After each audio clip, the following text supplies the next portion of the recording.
Hello, good morning student. I am Manoj Kumar Gangwar, Brahmadatt Saraswati Vidya Mandir senior secondary school Bilaspur. Student, आज हम इस chapter का लास्ट वीडियो अपलोड कर रहे हैं। Subject science, class 7, the name of chapter nutrition in plant. तो I hope you should take interest in deeply in this chapter.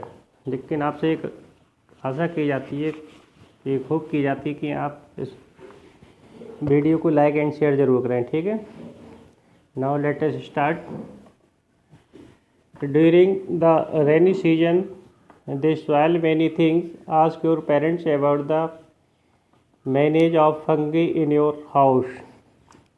बारिश के दौरान, वर्षा के दौरान दे स्पॉइल मैनी थिंग्स, बहुत सारी जो थिंग्स होती है उनके बारे में, डर्टी टाइप की होती है, उनसे के बारे में वर्षा ऋतु में उगाती हैं। एंड आस्क योर पेरेंट, अपने पेरेंट से आपको पूछना है एंड मैनेज करना है कि of fungi in your house, अपने घर के आसपास में जो फंगी ग्रो हो जाती है उसके बारे में आपको अपने पेरेंट से समझना चाहिए, पूछना चाहिए, ठीक है। तो the fungi spores are generally present in the air. Fungi जो है वो एटमॉस्फेयर में, हवा में ऑलरेडी स्पोर्स माने जो सरंध्र होते हैं उस रूप में होती है। When they land on wet and warm things they germinate and grow. जहाँ पे दे जर्मिनेट माने उत्पन्न हो जाती है, एंड ग्रो माने उगाती है। कब? When they land on wet, जहाँ पर भीगी हुई भूमि होती है, या एंड वार्म थिंग्स, और गर्मी वस्तुएं होती है, वहाँ पर ये इस टाइप की जो है ये उगाती हैं एंड ग्रोथ करती हैं। Can you figure out how we can protect our things from getting spoiled. क्या आपने कभी ये इनके बारे में सोचा है कि हमारी जो वस्तुएं होती हैं इनसे किस तरीक़ा से, इनको गंदा होने से, स्पॉइल्ड होने से इनको कैसे हम बचा सकते हैं, कैसे प्रोटेक्ट कर सकते हैं। Some organise live together and share shelter and nutrients. कुछ ऑर्गेनाइज ऐसे होते हैं जो साथ साथ जीवित रहते हैं और एक दूसरे पर निर्भर होते हैं, आश्रित होते हैं एक दूसरे पे पोषण करने के लिए। This is called symbiotic relationship. इस तरीक़ा का जो मतलब जो रिलेशनशिप, रिलेटिव्स होता है, वो उसे हम क्या बोलते हैं, सिम्बायोटिक रिलेशनशिप कहलाता है। अर्थात एक दूसरे के पर निर्भर जो आश्रित रहते हैं वो किसी इस मेथड को क्या बोलते हैं, सिम्बायोटिक रिलेशनशिप बोलते हैं। For example, certain fungi live in the roots of trees. यानी कुछ फंगी ऐसे होते हैं, for some example, certain fungi live in the roots. कुछ फंगे ऐसे होते हैं जो जड़ों में होते हैं, पौधों की, पेड़ों की जड़ों में होते हैं। द ट्री प्रोवाइड न्यूट्रिएंट्स, और पौधे क्या करते हैं, द ट्री माने प्रोवाइड माने बांटते हैं पोषण टू द फंग्स के लिए, एंड रिटर्न, और वापस रिसीव्स हेल्प फ्रॉम देम, और उनकी सपोर्ट करते हैं। To it the take water and nutrients from the soil, और उनके लिए मिट्टी से क्या करते रहते हैं, पोषण देते रहते हैं और पानी देते रहते हैं। This association is very important for the tree. और ये जो एसोसिएशन है, ये जो प्रोसेस है, ये पेड़ों के लिए बहुत ही इम्पोर्टेंट प्रोसेस है। In organism called lichens a chlorophyll content partner. और जो आपका लाइकेन पार्टनर जो दे रखा है ये भी बहुत ही इम्पोर्टेंट है। विच इज़ एन एल्गी, जिसमें क्या है, एक एल्गी है। एंड फंगी, और फंगी लिव टुगेदर, एक दूसरे के साथ रहते हैं। फंगी प्रोवाइड द शेल्टर, वो फंगी जो है वो शरण देते रहते हैं, बांटते रहते हैं। वाटर एंड मिनरल, पानी और जो मिनरल्स है वो एल्गी एंड रिटर्न, इन्हें वापस करते रहते हैं। द एल्गी प्रोवाइड फूड, इनको भोजन देते हैं। Which is prepare by the photosynthesis, काय के द्वारा, फोटोसिंथेसिस के द्वारा।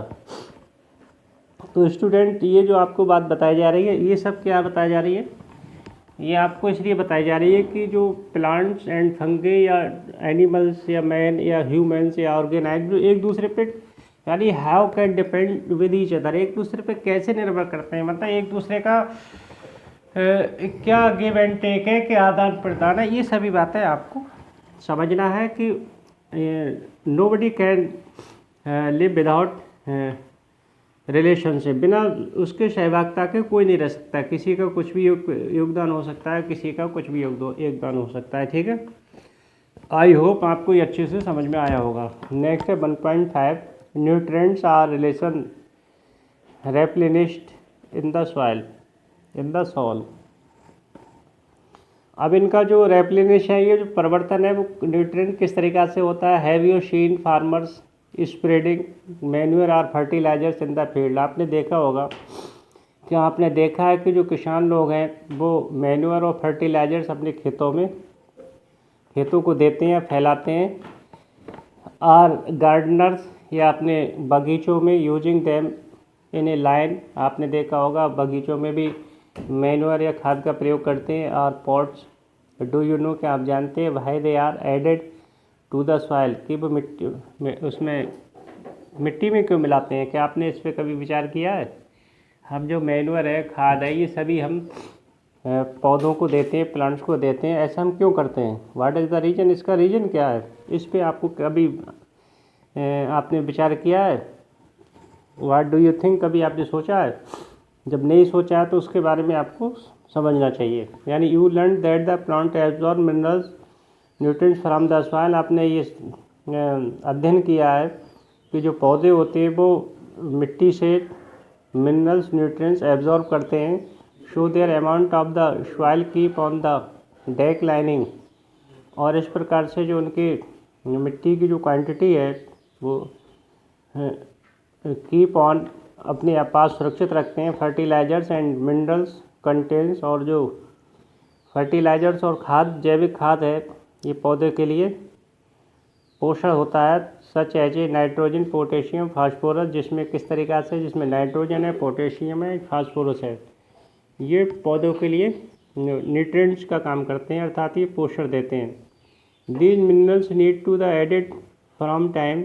और ये सभी जो न्यूट्रिएंट्स है इनको आवश्यकता होती है, इन्हें ज़रूरत पड़ती है, एक टाइम टू टाइम ज़रूरत पड़ती है।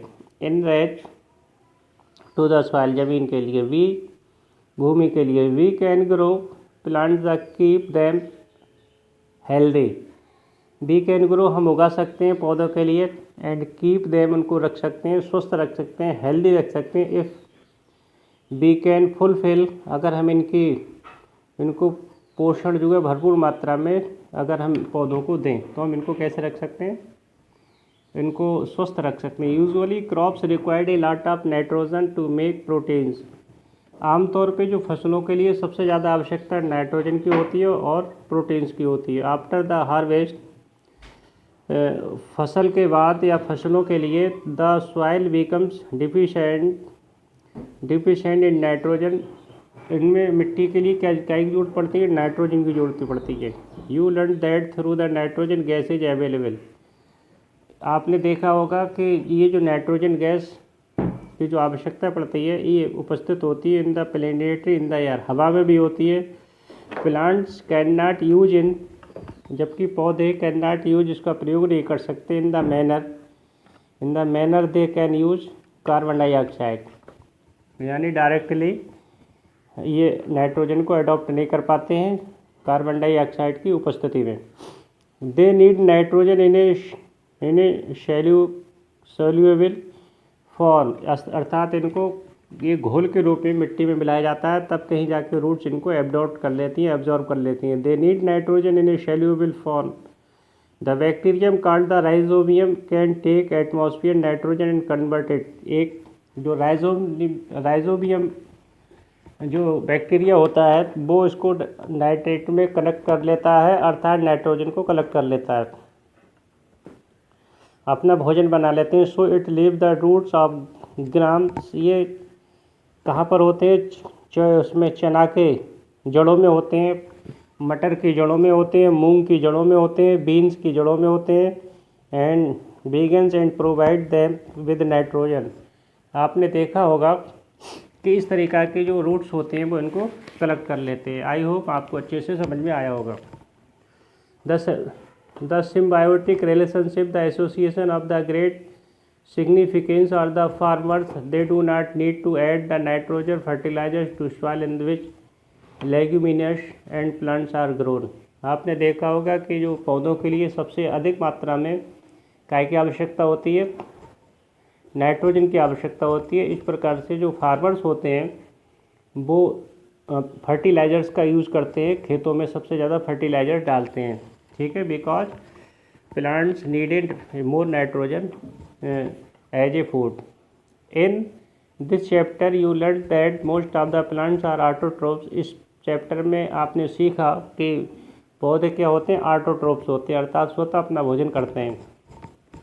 Only a few plant adopt, कुछ ही पौधे ऐसे होते हैं जो other modes of the nutrients like the parasitic and saprotrophs. कुछ पौधे केवल ऐसे होते हैं जो दूसरे पौधों से भोजन करते हैं। Mostly plants are depend food themselves.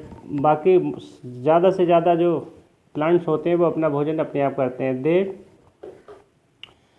derive the nutrition from the organism। all animals categorized to the autotrophs and since they depend on the plant and them animals for food।